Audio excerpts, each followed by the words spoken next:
Good morning, students. So, students, how are you? I hope you all are doing good. And very soon we are going to start maybe your classes, your doubt sessions in your school. So, be ready for that. And again, we are here with our next session of our class. And we were discussing about the first chapter of economics, that is development. So in our previous session we have discussed a lots of things about development, that how different criterias are mainly important to compare between many states, countries, and other things. And today we are going to start another topic, that is how income and other criterias involves when we differentiate about different things of the states and the countries and etc. Okay, so we were talking about the income and other criteria.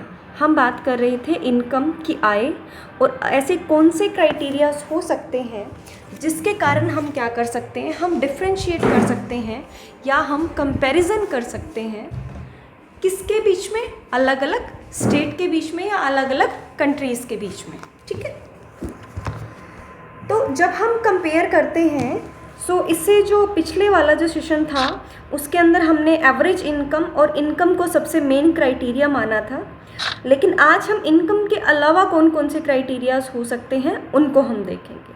ठीक है, so next आपका आता है that is public facilities. Okay, public facilities. So public facilities यानी लोगों को मिलने वाली सुविधाएं. ठीक है, अब जब लोगों को मिलने वाली सुविधाओं की बात आती है, सो वो कौन कौन सी ऐसी फैसिलिटीज़ हो सकती हैं जो लोगों को मिलती हैं. ठीक है, तो हम जब लोगों को मिलने वाली फैसिलिटीज़ की बात करते हैं तो उसमें जब पब्लिक फैसिलिटीज़ की बात आती है, so the average person in Haryana has more income than average person in Kerala. अब देखो यहाँ पे इसने एक बहुत अच्छी बात कही है कि हरियाणा के अंदर जो इनकम है वो ज़्यादा है केरला से, but lakhs behind in these crucial areas. लेकिन बहुत सारे ऐसे एरियाज़ भी है जिसमें हरियाणा आज भी पीछे है. Money in your pocket can not buy all the goods and the services that you may need to live well. यानी पैसा हर एक वो चीज़ नहीं खरीद सकता है जो आपको लाइफ में जीने के लिए चाहिए. हमने देखिए पिछले लेक्चर में भी डिस्कस किया था, हमारी जूम क्लास में भी हमने डिस्कस किया था कि कैसे जो पैसा है वो आपको लग्जीरियस लाइफ तो दे सकता है लेकिन एक पीसफुल लाइफ नहीं दे सकता है. ठीक है, सो पब्लिक फैसिलिटीज़ में अगर हम बात करें, अगर कोई भी गांव है, कोई भी शहर है, कोई भी कस्बा है, टाउन है छोटा सा, सो वहाँ की जो डेवलपमेंट रहेगी वो किसके ऊपर डिपेंड करेगी, वो रहेगी आपकी फैसिलिटीज़ के ऊपर. ठीक है, फैसिलिटीज़ यानी वहाँ की जो गवर्नमेंट है, वहाँ की जो सरकार है, वो आपको किस तरह की जो फैसिलिटीज़ है वो प्रोवाइड कर रही है. ठीक है, क्योंकि देखिए अलग अलग जगह पे गवर्नमेंट जो है अलग अलग तरह की जो फैसिलिटीज़ है वो प्रोवाइड करती है. ठीक है, जैसे हम बात करें, अगर हम बात करें उसमें वाटर फैसिलिटीज़ हो सकती हैं आपकी, है ना. ठीक है, और क्या फैसिलिटीज़ हो सकती है, सीवरेज हो सकता है. ठीक है, और हॉस्पिटल्स हो सकते हैं आपके. ठीक है, और एजुकेशन सिस्टम हो सकता है. ठीक है, सो ऐसी बहुत सारी ऐसी फैसिलिटीज़ होती हैं.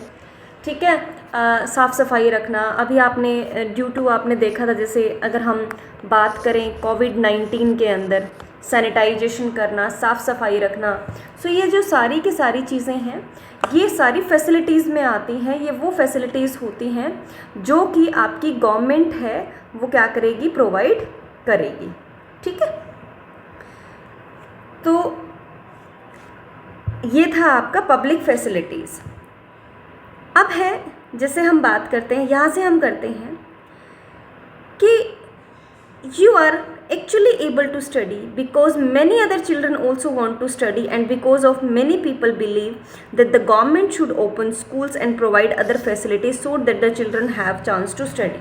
अब यहाँ पे देखिए एक स्कूल का एक एग्जाम्पल लिया हुआ है कि कैसे एक, चाहे कोई गांव है चाहे शहर है, या जहाँ पे वो फैसिलिटी नहीं है एजुकेशन की, तो वहाँ के लोग क्या चाहेंगे कि हमारे आसपास क्या होना चाहिए, ऐसे स्कूल की फैसिलिटी होनी चाहिए ताकि हमारे जो बच्चे हैं वो अच्छे से पढ़ लिख सकें।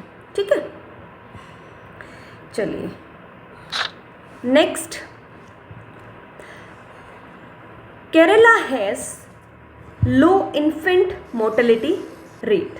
ठीक है, जो केरला है, केरला के अंदर जो इन्फेंट मोर्टेलिटी जो रेट है, यानी इसको हम क्या कहते हैं, शिशु मृत्यु दर हम जिसको बोलते हैं, कि जैसे बर्थ रेट यानी आपके बच्चे की जो जन्म लेने की दर होती है, ठीक है, मोर्टेलिटी रेट यानी कितने बच्चे जब जन्म लेते हैं तो उसमें से कितने बच्चे आपके ज़िंदा रह पाते हैं।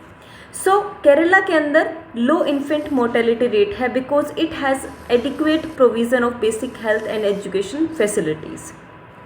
ठीक है, सो वो कम है, मृत्यु दर है, क्यों? Because they have good quality hospitality, उनके पास जो हॉस्पिटल्स का सिस्टम है या फिर हेल्थ जो फैसिलिटीज़ हैं वो क्या है, ज़्यादा अच्छी हैं। ठीक है, वहाँ पे जो ध्यान दिया जाता है, चाहे वो इन्फेंट्स पे हैं, चाहे वो प्रेग्नेंट वीमेंस पे है, वो ज़्यादा अच्छे से फैसिलिटीज़ उनको दी जाती हैं, जिसके कारण हम ये कह सकते हैं कि जो मोर्टेलिटी रेट है वो क्या है, कम हो गई है पहले से। ठीक है, नेक्स्ट आपका आता है that is PDS। PDS means public distribution system. ठीक है, कुछ बच्चों ने पब्लिक डिस्ट्रीब्यूशन के बारे में सुना होगा, कुछ ने नहीं भी सुना होगा। सो पब्लिक डिस्ट्रीब्यूशन सिस्टम क्या रहता है? Public distribution system is that kind of system in which food grains and the main things which are necessary to maintain the livelihood of the poor people, just like food grains, oil, pulses and sugar. सो ये सब कुछ ऐसी चीज़ें हैं जो एक गरीब से गरीब घर के अंदर भी ज़रूरत होती है। सो पब्लिक डिस्ट्रीब्यूशन सिस्टम के अंदर क्या है, वो लोग जो कि गरीबी रेखा above poverty line, below poverty line, यानी BPL जो फैमिलीज़ होती हैं, BPL का नाम आपने ज़रूर सुना होगा, that is below poverty lines, यानी कि ये वो लोग हैं जो कि गरीबी रेखा से नीचे आते हैं, वो लोग हैं जो अपने लाइवलीहुड को फुली मेंटेन करने में एबल नहीं है। सो उनके लिए क्या है, पब्लिक डिस्ट्रीब्यूशन सिस्टम को अडॉप्ट किया गया है। अब ये यहाँ पे आप एक बोर्ड देख रहे हैं, ये क्या है, आपका डिपो है, राशन डिपो जिसको हम बोलते हैं। ठीक है, जहाँ पे राशन प्रोवाइड होता है। सो ये ऐसी शॉप्स हैं जहाँ से कि क्या है, जो राशन का है जो सामान रहता है, जो कि ज़रूरी रहता है, वो क्या है, बहुत ही कम रेट पे, यानी गवर्नमेंट ने जो रेट दिया है, फिक्स किया है, उसके अकॉर्डिंग ये उनको रेट जो है वो दिया जाता है। ठीक है, चलिए, सो ये था हमारा कि कैसे जो पब्लिक डिस्ट्रीब्यूशन सिस्टम है वो लोगों को बेनिफिट देता है। ठीक है, अब देखिए बच्चे, इसके अंदर एक एक्टिविटी है आपकी, educational achievement of the rural population of Uttar Pradesh. ठीक है, सो इसको क्या करना है, इसको आपको रीड आउट करना है। इससे आपको दो बेनिफिट होंगे, एक तो आपको एक्चुअली में ये बोलना क्या चाह रहा है ये पता लगेगा, दूसरा इस तरह के क्वेश्चंस भी एग्ज़ाम्स में आ जाते हैं जो कि आपकी समझ पे, आपकी अंडरस्टैंडिंग पे डिपेंड करते हैं, तो दोनों चीज़ें आपकी सॉर्ट आउट हो जाएंगी। ठीक है, next, human development report. Human development report, अब ह्यूमन डेवलपमेंट रिपोर्ट क्या होती है भाई? अब ह्यूमन डेवलपमेंट रिपोर्ट क्या होती है? अब देखिए, since it is realized that the even through the income of important yet it is an inadequate measure of level of development। हमने पहले भी ये बात की थी और बार बार हम ये बात करते हैं कि जो पैसा है वो डेवलपमेंट को शो नहीं करता है। ज़रूरी नहीं है कि एक पर्सन अगर रिच है, उसके पास बहुत ज़्यादा पैसा है, तो वो डेवलप्ड भी होगा। ठीक है, there could be long list of such criteria, यानी ऐसी बहुत सारी चीज़ें हो सकती हैं जिसको हम डेवलपमेंट में मेज़र करते हैं, but then it would be not so useful, लेकिन क्या वो ज़रूरी है, यूज़फुल है या नहीं है? What we need is a small number of most important thing, health and education indicator such as ones we used, यानी हेल्थ एजुकेशन इनमें से एक इंडिकेटर है जो हमारी डेवलपमेंट को शो करता है।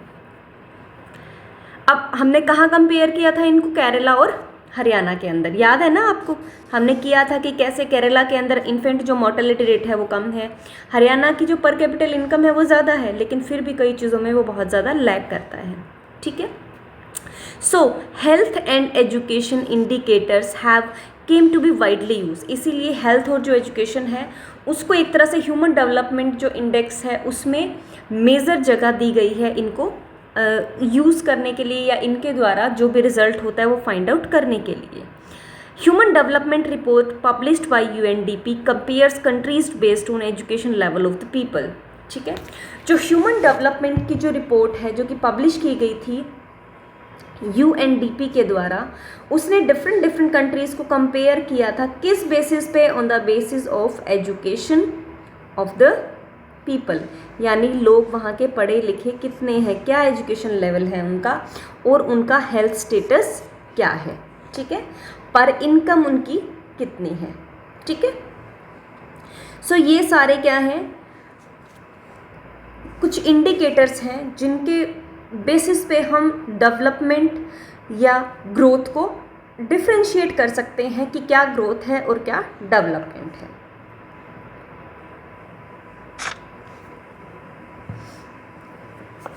चलिए, नेक्स्ट आता है आपका अनदर मेन इम्पॉर्टेंट टॉपिक, जिसमें से आपका क्वेश्चन 1 मार्क का भी बनता है, 3 मार्क्स का भी बनता है और मे भी 5 मार्क्स का भी बन सकता है, that is sustainability of development.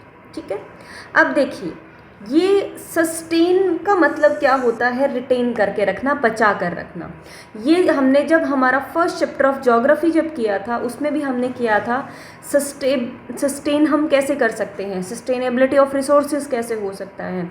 Sustainability of development का मतलब ये होता है कि आज जो हम चीज़ें डेवलपमेंट के तौर पे कर रहे हैं, कल को वो जो चीज़ें हैं सारी वो कहीं ना कहीं हमारी ग्रोथ में बैरियर ना बने, या ऐसा ना हो आज जो हमने डेवलपमेंट के लिए सारा यूज़ कर लिया कल को हमारे पास कुछ बचे ही ना।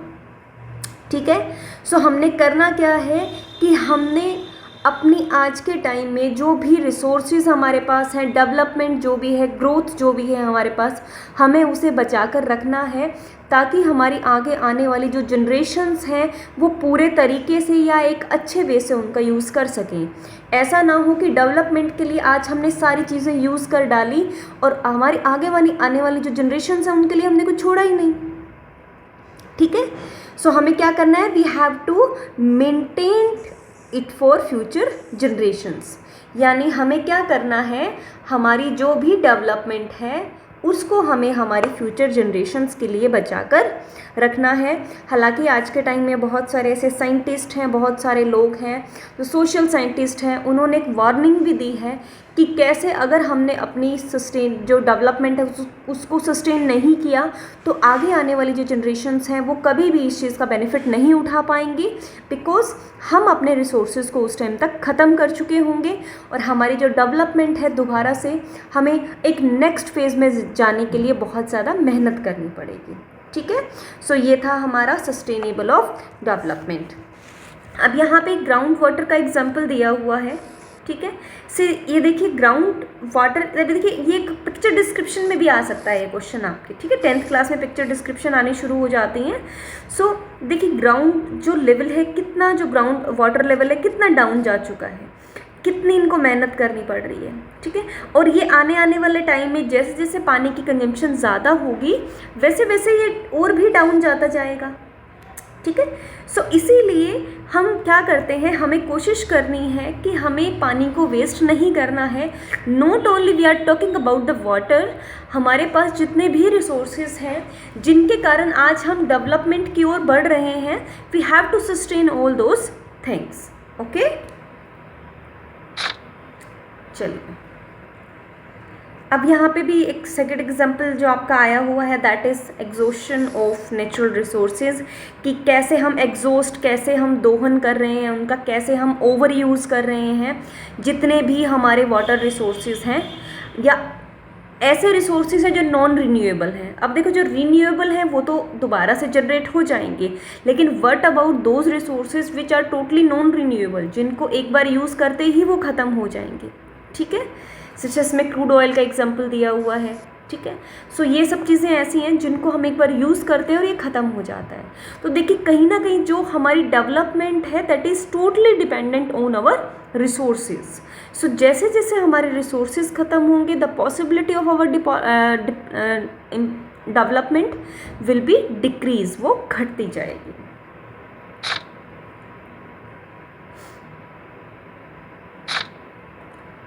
सो स्टूडेंट्स, ये था हमारा chapter that is development. I think सभी स्टूडेंट्स को समझ में आ गया होगा। लेकिन फिर भी बच्चों अगर आपको कोई प्रॉब्लम लगती है तो हम इसको, हमारा जो जूम सेशन होगा उसमें हम उसे डिस्कस कर लेंगे। और आपको फिर भी लगता है कोई प्रॉब्लम है तो आप वीडियो के नीचे या तो मैसेज कर दीजिए या मेरे जो नंबर है आपके पास आप उसके ऊपर मैसेज कर दीजिए, हम उसको दोबारा से एक बार डिस्कस कर लेंगे। ठीक है। अब आपको करना क्या है, अब आपको जो इसकी एक्सरसाइज है जो एनसीईआरटी की है आपको ये करनी है कहाँ पे, अपनी फेयर नोटबुक के अंदर। ठीक है। फेयर नोटबुक के अंदर ये क्वेश्चन आंसर्स आपको करने हैं, मल्टीपल चॉइस हैं और जो ये दूसरे हैं ये सारे क्वेश्चंस आपको करने हैं। ठीक है। एक बार ये जो क्वेश्चन नंबर 13 है इसको आप स्किप कर देना एक बार। ठीक है। इसको हम बाद में डिस्कस करेंगे। बाकी यहाँ तक क्वेश्चन नंबर 12 तक आप लोग अपना नोटबुक में कंप्लीट कर सकते हैं। ठीक है। सो ये था हमारा आज का चैप्टर जो था हमारा डेवलपमेंट, और इसको हमने डेवलपमेंट और इसके जो अदर जो भी फैक्ट्स थे हमने उसको डिस्कस किया कि डेवलपमेंट कौन कौन फैक्ट्स पे डिपेंड करती है, ग्रोथ क्या होती है, डेवलपमेंट क्या होती है, कैसे हम डिफरेंट कंट्रीज़ को, स्टेट को, टाउन को, सिटी को हम कंपेयर कर सकते हैं। ठीक है। सो इसी के साथ जो हमारा चैप्टर है फर्स्ट डेवलपमेंट वो ख़त्म होता है। ठीक है। सो आई होप आप सब बच्चे समझ रहे होंगे और आज का हमारा लेक्चर जो है वो यहीं ख़त्म होता है। सो आप इसको अच्छे से एक बार चैप्टर को रीड कर लेना और अगर कोई डाउट लगे तो हम डिस्कस कर लेंगे। ठीक है। So students, thank you and have a nice day.